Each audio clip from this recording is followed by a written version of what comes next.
and internships. All right, a CTE completer is when you have completed 3 credits in the same program of study.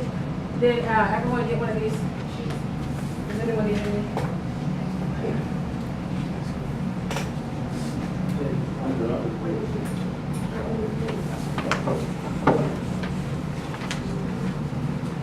Do you want to pass it? So bad.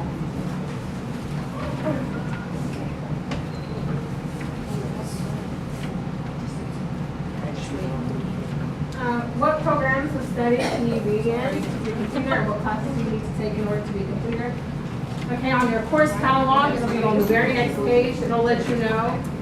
We have site courses to be in finance, business management, marketing, human services, education, arts, and many others. Extra information about CTE, you take your basic classes, 9th or 10th grade. But 10th grade is pretty much where you start. It's like facts and like accounting, business management, and more stuff like that. And you're going to pick a program of study which you want to be a completer in. You just have to make sure it aligns with your personal goals. What are the benefits of being a completer? You're awarded a certificate and a cord for graduation. And it also prepares you to be in whatever specific field that you want to go into. And you're able to participate in work-based learning, job shadowing, competitions, and service learnings. And like what that pretty much means is like behind each and every program of study, there's SECLA for education, there's Teachers of Tomorrow for education, there's FBLA for business, DECA for business, and like they go and they compete for stuff, and like it goes to like state levels and like regional levels. For internships, it's a work-based learning program that runs through the school to ensure career readiness of students who participate. And there's different types of internship. Like I already said, there's teaching and nursing. Like nursing, they're already in their clinicals this year. They get to work at like nursing homes, but I mean, they don't get paid. But then there's also work-based learning. Like you get out around 5th period or 4th period, and you get to like work during the day, and you actually get like credit for school during it. And there's like, and that's with marketing, and I believe is marketing. Is the only one that has one. JAG. Marketing and JAG. Okay, go ahead.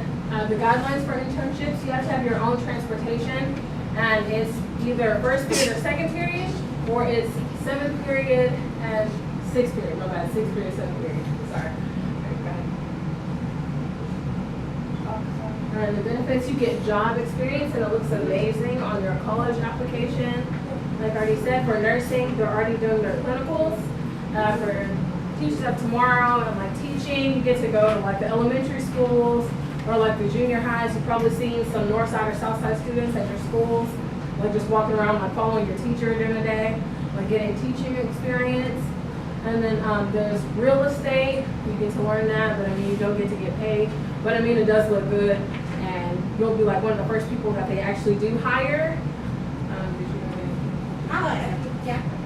A lot of what happens in our career technical education program is that we're trying to get some real world skills that are going to allow students to either go on to post-secondary learning in that same area or go out and get a job after they graduate. We do try also to take a lot of the learning outside of the classroom. So again, there's a lot of job shadowing.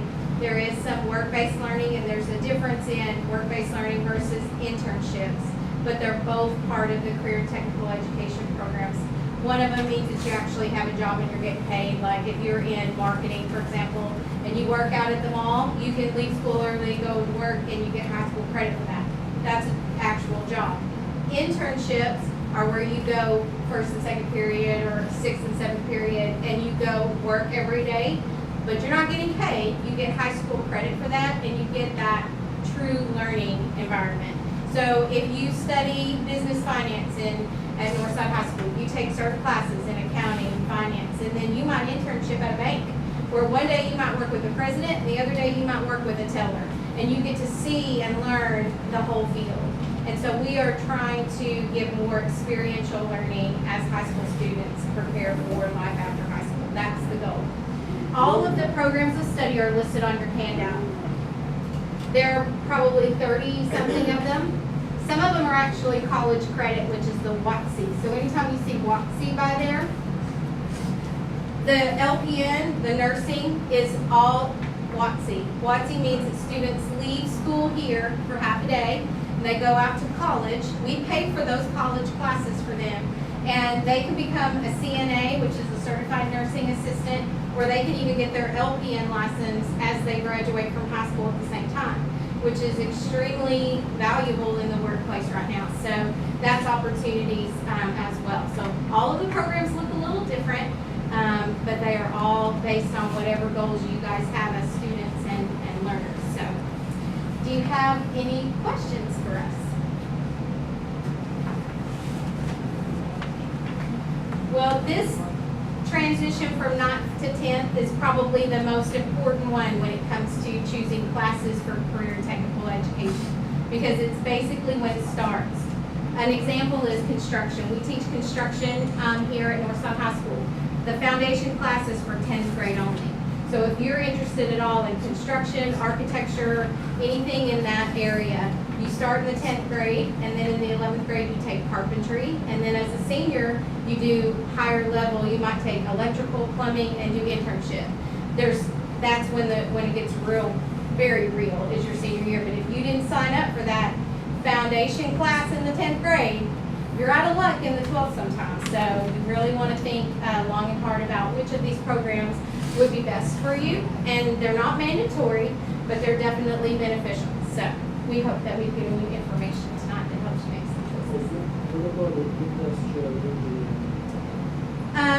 Let me look and see, make sure I'm giving you the right information. Is that on the bottom right, industrial maintenance and the welding? Most of those are WOTC. So you'll notice that if it says WATC, that stands for Western Arkansas Technical Center. This is a partnership that we have with the university. So like one of them is industrial maintenance, one of them is welding, automotive. Students can, starting their junior year, go out to the university, whether it be in the morning or the afternoon, but they basically spend half of their day here and half of their day there. And again, those are college level classes. They might learn how to weld if that's what they sign up for. They might learn the automotive or whatever. The industrial maintenance, I'll just tell you right now, is a huge field in Fort Smith. They cannot find people to do this job, and an industrial maintenance person basically helps manufacturers like Baldor, Rheem, Georgia Pacific. They all work now electronically. You know, no one's in there doing that manual labor anymore. They have robots now, and I've taken students on tours of these facilities in the 8th and 9th grade so they can see that. But they need people who can run that robot, and that's what an industrial maintenance engineer does. And then that leads into electronics engineering or other engineering fields as well. But it can start right here in the 11th grade. So, good question. Anything else? Me?